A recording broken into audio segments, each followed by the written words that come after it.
Good morning, I'm Aisha. First today to the sad news from Orlando in the US, where an attack happened at the weekend. President Obama has said he will visit the area to show his support.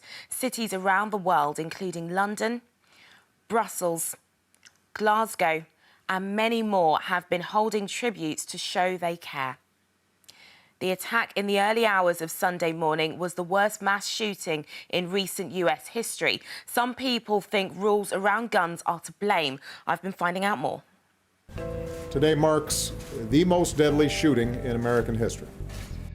This massacre is therefore a further reminder of how easy it is for someone to get their hands on a weapon that lets them shoot people in a school, or in a house of worship, or a movie theater, or in a nightclub. And we have to decide if that's the kind of country we want to be. That's American President Barack Obama speaking after an attack in Orlando in the early hours of Sunday morning that killed 49 people and injured many more. It's not the first time he's spoken about the need for gun control. He's repeatedly made speeches like this every time there's been a large shooting in the US. That's because mass shootings are a big problem in America. For every 100 people in the United States, there are around 90 guns, compared to only 6 for every 100 people in England and Wales. In America, it's relatively easy to get a gun if you're over 18. The rules are much tougher in the UK. The right to what's known as keep and bear arms was written into American law within years of the country being founded in 1776.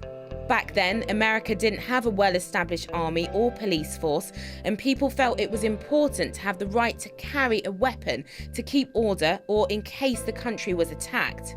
More than 200 years later, the United States is a very different place, but many people there still see the right to own a gun as an important part of being American and as a way of protecting themselves.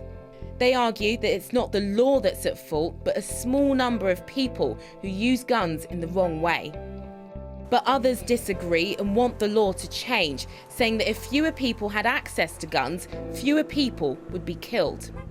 President Obama wants it to be much harder to buy a gun and wants tougher background checks and police to assess if a person is suitable to own the weapon. But with such fierce opinions on both sides, it will be difficult to make any changes.